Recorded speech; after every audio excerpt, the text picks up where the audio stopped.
देखो विराट, मुझसे नौकरानी बनकर नहीं रहा जाता। मैंने ना तो तुम्हारी माँ का ठेका लिया हुआ है और ना ही तुम्हारे भाई के बच्चों का। ना तो मैं इतना खाना बना सकती हूँ और ना ही बर्तन धो सकती हूँ। सई गुस्से से चिल्ला रही थी। विराट पास बैठा सई का हाथ थामे बोला, मेरी जान थक जाती होगी तुम। अच्छा चलो मैं करूंगा बात माँ से, तुम अब मत करना काम।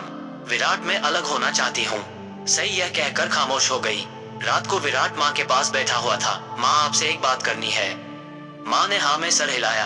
हाँ मेरे बच्चे बोलो। माँ दरअसल बात यह है कि वो एक बार चुप हो गया। माँ ने फिर पूछा, हाँ मेरे बच्चे बोलो क्या बात है। असल में सई आज मुझसे कह रही थी कि वो थक जाती है, उससे घर के काम नहीं होते। माँ आप सई से घर के काम मत करवाया करें। और क्या मेरे बेटे, माँ ने पूछा। विराट झिझक कर बोला, माँ वो सई अलग होना चाहती है। माँ मुस्कुराने लगी, हाय ये तुम्हारी पत्नी भी बस तो ये बात है, इसलिए आज सारा दिन वो सोई रही। चलो ठीक है बेटा, मैं नहीं कहूंगी उसे काम के लिए, लेकिन फिर गुजारा कैसे होगा। कल को तो तुम्हारे भी बच्चे होंगे, कई जिम्मेदारियां होंगी। थकान भरी जिंदगी का सफर अभी बाकी है। बेटा रिश्तों से इंसान कभी नहीं थकता। हमारे दिमाग में फैले फतूर हमको थका देते हैं। बेटा मैं किसी को नहीं कहती कि वो घर गृहस्थी संभाले। एक वक्त था जब मैं ब्याह कराई थी, मिट्टी का मकान था। तुम्हारे बाबा ने 10 भैंसें रखी है थी। मैं 20 साल की थी। मैं भी बहुत लाडली थी अपने माँ बाप की, लेकिन यहाँ आकर तेरे बाबा के साथ कदम से कदम मिलाकर चलती रही। बेटा घर यूं ही नहीं बसाए जाते। खैर तुम्हारी पत्नी की मर्जी है, मैं कोई जबरदस्ती करूंगी तो बहुत मुश्किलें आएंगी। ऐसा कर तेरे भाई भी आ जाते हैं तो मैं बंटवारा कर देती हूँ, तुम अपनी पत्नी को लेकर अलग हो जाओ। इतने में सई आकर कहने लगी, विराट चले। माँ ने प्यार से पूछा, कहाँ जा रहे हो बेटा। विराट आहिस्ता से बोला, माँ आज सुबह से सई ने कुछ नहीं खाया तो मैं सोच रहा था आज डिनर बाहर कर ले। माँ ने एक ठंडी आह भरी और कहा, अच्छा जाओ बेटा। दोनों एक रेस्टोरेंट में पहुंचे, खाना ऑर्डर किया। सई खाना खाते हुए पूछने लगी, माँ जी से बात की है या नहीं। विराट मुस्कुराकर इत्मीनान से बोला, हाँ की है बात। माँ कह रही थी तुम लोग अलग हो जाओ। सई के चेहरे पर एक मुस्कुराहट आने लगी। ठीक कहा माँ जी ने, हम जिस कमरे में रह रहे हैं वही सब सेटिंग करेंगे। दोनों खाना खाकर घर गए। रात के 12 बज चुके थे, सब सो गए थे। माँ जाग रही थी। वो दोनों अपने कमरे में जाने लगे तो विराट को माँ ने आवाज दी। विराट ने पास जाकर माँ के पैर छुए। माँ आप सोई नहीं अभी तक। माँ ने परेशानी में कहा, बेटा मेरे पास बैठ और अपनी पत्नी को बुला। विराट ने सई को आवाज देकर बुलाया और अपने पास बैठने को कहा। माँ समझाने लगी, विराट तुम्हारे भाई कह रहे हैं घर का कोई काम ना करें लेकिन अलग ना हो। माँ ने सई के सर पर हाथ रखा और कहा, मेरी बच्ची घर के क्या काम काज है, सिर्फ खाना बनाना, बर्तन धोना या झाड़ू पोछा। मेरी बात याद रखना सई बेटी, औरतें घर को घर नहीं स्वर्ग बनाती है। और स्वर्ग तब बनता है घर जब रिश्तों में मोहब्बत हो। अगर मोहब्बत और इज्जत ही नहीं तो घर भी एक खंडहर होता है। सई खामोश थी, फिर आहिस्ता से बोली, लेकिन माँ जी मैं चाहती हूँ मैं अलग रहूं। माँ मुस्कुराकर कहने लगी, ठीक है सई बेटी, जैसे तुम चाहो, लेकिन एक वक्त आएगा तुम पछताओगी। रिश्तों से बगावत अच्छी नहीं होती, मैं जानती हूँ। सास कितनी भी अच्छी क्यों ना हो, सास बहू में नोक झोंक होती ही रहती है। ये तो पुराने जमाने से चला आ रहा है। लेकिन अगर तुम्हें मेरे काम करने में परेशानी होती है तो मैं अपना खाना भी खुद बना लिया करूंगी और कपड़े भी धो लिया करूंगी। बाकी तुम सिर्फ अपने पति के काम किया करना, लेकिन हम सबके साथ रहो। सई की जिद थी, बस अलग रहना है। माँ ने बेबसी से कहा, ठीक है जैसी तुम्हारी मर्जी। विराट और सई को अलग कर दिया गया। घर में दीवार खींच दी गई। भाई तो नहीं चाहते थे, पराए घर से आई एक लड़की को सबके साथ रहना अच्छा नहीं लगा। सई खुद को आजाद समझने लगी। उसके चेहरे पर एक सुकून था। हम यह नहीं कहते उसने अलग होकर कुछ गलत किया था, लेकिन रिश्ते सिर्फ खाना बनाने, झाड़ू पोंछे पर खत्म हो तो समझ नहीं आती ये दूरी। सई ने कहा, विराट कल बड़ा टीवी लेकर आना, ये पुराने वाला सही नहीं है। विराट ने प्यार से कहा, ठीक है। टीवी भी आ गया। अब सई सारा दिन या तो मोबाइल फोन पर बिजी रहती या फिर टीवी के सामने। विराट एक होटल में वेटर का काम करता था। सारा दिन वो थक जाता मेहनत करते करते। मालिक खरी खोटी बातें भी सुनाया करते थे। घर जाता सई फोन पर अपने माई के बात कर रही होती। विराट खुद खाना गर्म करता और खाना खाकर सो जाता।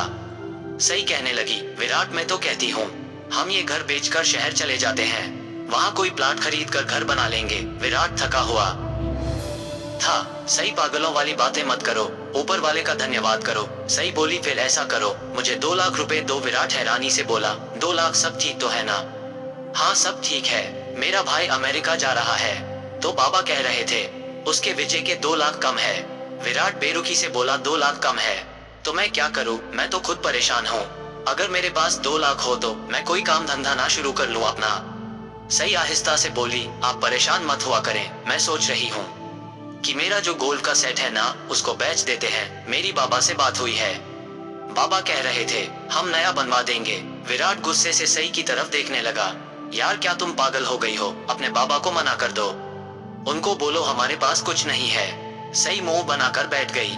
यही तुम्हारा भाई मांगता तो तुम घर भी बेचकर उसको पैसे दे देते। विराट बहुत थका हुआ था, करवट बदल कर बोला, अच्छा यार जो तुम्हारा दिल करता है करो, मैं कुछ नहीं जानता। दूसरे दिन विराट काम पर चला गया।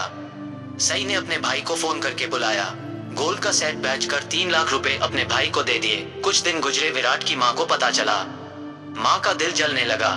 मेरा बेटा सारा दिन गधों की तरह काम करता है और पत्नी ने 3 लाख का सोने का सेट बेचकर मायके वालों को दे दिया। यह इसलिए अलग रहना चाहती थी। साथ में सई के घर आकर काफी शोर किया। सई गुस्से से बोली, तुमको तकलीफ क्या है, मैं गोल्ड बेचूं या घर, हमारा है, हम अपनी मर्जी करेंगे। सास बहू में काफी तकरार हुई।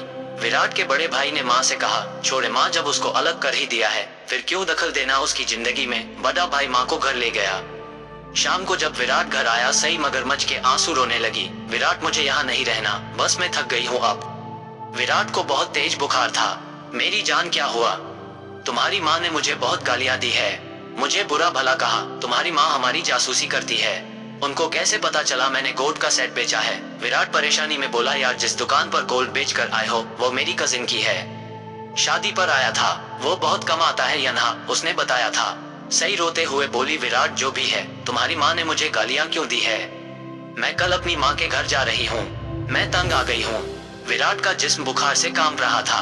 वो आहिस्ता से बोला, यार मुझे सोने दो, मैं नहीं सुन सकता तुम्हारी बकवास। सई को गुस्सा आया, हाँ मैं तो बकवास करती हूँ ना, मैं तो तुम्हारी दुश्मन हूँ, बस मैं ही सबको बुरी लगती हूँ, मुझे इतनी गालियां दी, तुम्हारी माँ ने, वो तुमको नजर नहीं आती, मैं बकवास करती हूँ। कामिनी रोने लगी। विराट को बुखार इतना था कि बेहोशी की हालत थी। इतने में दरवाजे पर कुंडी बजी, बार बार कुंडी बज रही थी। सई पास बैठी रो रही थी। विराट आहिस्ता से बोला, जाओ देखो कौन है। सई चिल्लाकर बोली, तुम्हारी माँ होगी, आई होगी तमाशा लगाने। विराट ने हाथ जोड़े, ऊपर वाले के लिए चुप करोगी सई। विराट खुद उठा, दरवाजा खोला, सामने माँ थी। माँ ने सर पर हाथ फेरा, बेटा क्या हुआ, आज 10 दिन गुजर गए, मिलने नहीं आया मुझसे, आज पता नहीं क्यों दिल बहुत परेशान था, इसलिए खुद ही मिलने आ गई। माँ बेड पर आकर विराट के पास बैठ गई। विराट की आंखों से पानी बह रहा था। माँ ने पूछा, अरे क्या हुआ मेरे बच्चे को। विराट बोला, माँ बुखार है। माँ ने सर पर हाथ लगाया, बेटा बुखार तो बहुत तेज है, दवा ली या नहीं। विराट ने ना में सर हिलाया। माँ सही से पूछने लगी कि कुछ खाने को भी दिया है या नहीं। अब विराट क्या बताता, उसके अपने तमाशे ही खत्म नहीं होते। विराट की हालत काफी बिगड़ गई। सई भी घबरा गई। जल्दी से विराट के भाई को बुलवाया, डॉक्टर के पास ले गए। डॉक्टर ने एडमिट कर लिया। बुखार की वजह से दौरे पड़ रहे थे। सई पास बैठी हुई थी। माँ और भाई कहने लगे, विराट को दिमागी सुकून चाहिए क्योंकि सई ने उसकी जिंदगी को नरक बना रखा है। भाई ने विराट का पर्स चेक किया, उस समय सिर्फ 100 का नोट था। भाई काफी परेशान हुआ। एक दिन बाद डॉक्टर ने छुट्टी दे दी। घर आकर भाई विराट को कहने लगा, क्या हो गया तुमको, अपनी हालत क्या बना रखी है। विराट खामोश रहा। दूसरे दिन तबीयत कुछ बेहतर थी। विराट काम पर जाने लगा तो भाई ने डांटा, विराट पागल हो गए हो। विराट परेशानी में बोला, भाई 2 दिन बाद किस्त देनी है, वो लोग घर आ जाएंगे। भाई ने पूछा, कैसी किस्त। विराट आहिस्ता से बोला, भाई सई ने नया मोबाइल और वॉशिंग मशीन ली है। भाई को बहुत गुस्सा आया। विराट घर देखा है अपना, कच्ची छत है, उसका कुछ सोचो, मोबाइल ज्यादा जरूरी था क्या। विराट मैं कहता हूँ तलाक दे दो उसे। विराट खांसते हुए बोला, भाई वो माँ बनने वाली है। भाई चुप हो गए। कुछ दिन बाद विराट का बेटा पैदा हो गया। दिन गुजरते गए मगर विराट को सई हर दिन यही कहती, यहाँ से घर बेचकर शहर चलते हैं। विराट समझाता, मैं खर्च नहीं बर्दाश्त कर सकता, लेकिन सई जिद पर अड़ी रही। अब सई शॉपिंग करने भी महंगे मॉल में जाती थी। माँ विराट को बहुत समझाती, बेटा सई बहुत बुरी लड़की है, उसे छोड़ दो। विराट कहने लगा, माँ अब हमारा एक बेटा है, मुझे अपने बेटे की फिक्र है, उसका क्या कसूर है। सई को अपनी बहन भाइयों की फिक्र थी, लेकिन विराट के बहन भाइयों को वो देखना भी पसंद नहीं करती थी। उसने साफ मना किया हुआ था कि कोई भी मेरे घर ना आए, ना मैं किसी के घर जाती हूँ। विराट बहुत तंग था, लेकिन मजबूर था। बहुत 8 साल गुजर गए थे, लेकिन सई के झगड़े और फरमाइश खत्म ना हो सकी। फिर एक वक्त ऐसा आया, विराट की माँ दुनिया से चल बसी। माँ के जाने के बाद भाइयों में और ज्यादा दूरी बढ़ने लगी। विराट पहले कभी जो भाई के घर माँ से मिलने चला जाया करता था, अब माँ नहीं थी तो भाई के घर जाते हुए कदम रुक जाते थे। भाभी भी अब उस चाहत से बात नहीं करती, क्योंकि सई ने सबके साथ झगड़ा किया हुआ था। वक्त गुजरने लगा। सई महंगे कपड़े पहने हुए, घर में फ्रिज, बड़ा टीवी, सब कुछ था, लेकिन मकान कच्चा था। फिर देखते देखते विराट के दोनों भाइयों ने पक्के मकान बना लिए।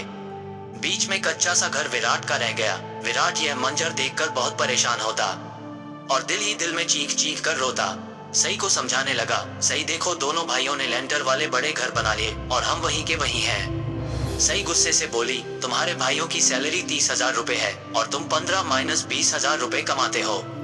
विराट गुस्से से बोला, मैं 15,000 कमाता हूँ और तुम्हारा खर्चा 50,000 है। सई भी गुस्से में बोली, मैं तो कहती हूँ ये घर बेचकर शहर चलते हैं। विराट गुस्से में बोला, कितनी कमीनी औरत हो तुम, यह नहीं कहती महंगा मोबाइल, महंगे कपड़े छोड़कर मिलकर घर को घर बनाते हैं। तुम हमेशा ये घर बेचने की बात करती हो। सई भी बराबर में जवाब देती, तो कमाना तुमको है, मैं तुम्हारी पत्नी हूँ, मेरे हक पूरा करना तुम्हारी जिम्मेदारी है।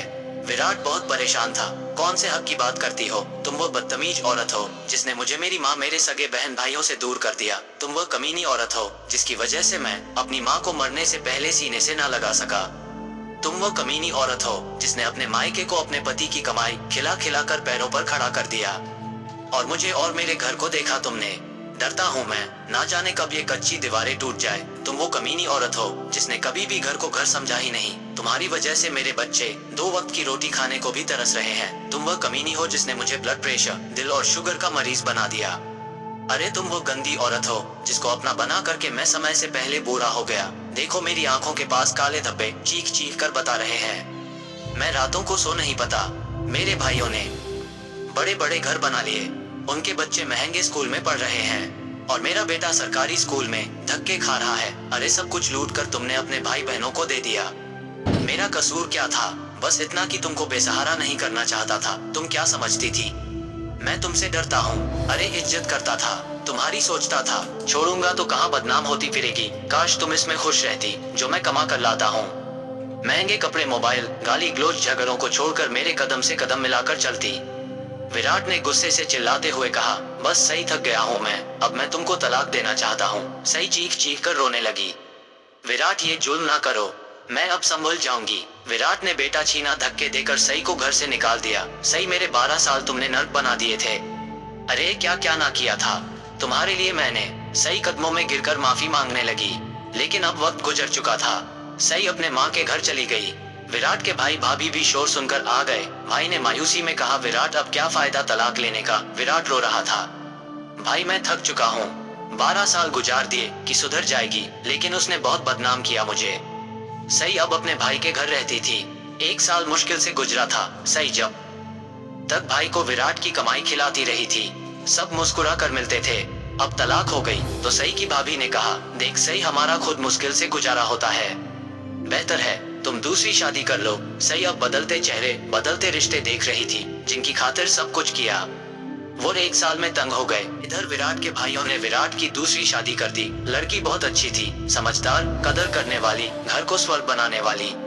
जितना विराट कमा कर लाता उसमें से कुछ पैसे बचाकर कमेटी डाली, कुछ पैसों को काम की जगह खर्च किए। देखते देखते 2 साल में घर बना लिया। विराट बहुत खुश था। ऊपर वाले ने एक लंबे इंतजार के बाद अच्छी हमसफर दी। और उधर सई की भाभी और भाई ने तंग आकर सई की शादी एक शराबी से कर दी, जिसकी पहले भी तलाक हो चुकी थी। वह हर रोज उसे मारता, गली गलोच करता। सई तड़पती है, भगवान मुझे माफ कर दे, मैं पागल हो गई थी, मैंने बहुत अच्छे इंसान को खो दिया।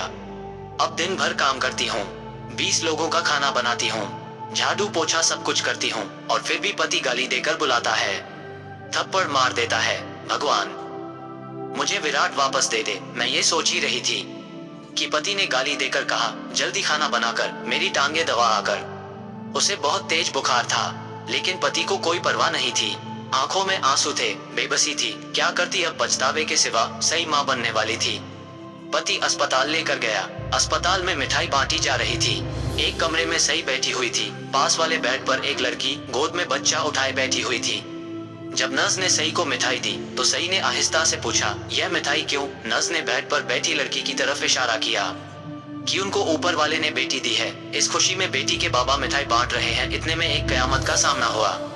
वो लड़की विराट की पत्नी थी। विराट कमरे में आया, उस लड़की का हाथ थामा। चलो मेरी जान, गाड़ी आ गई है।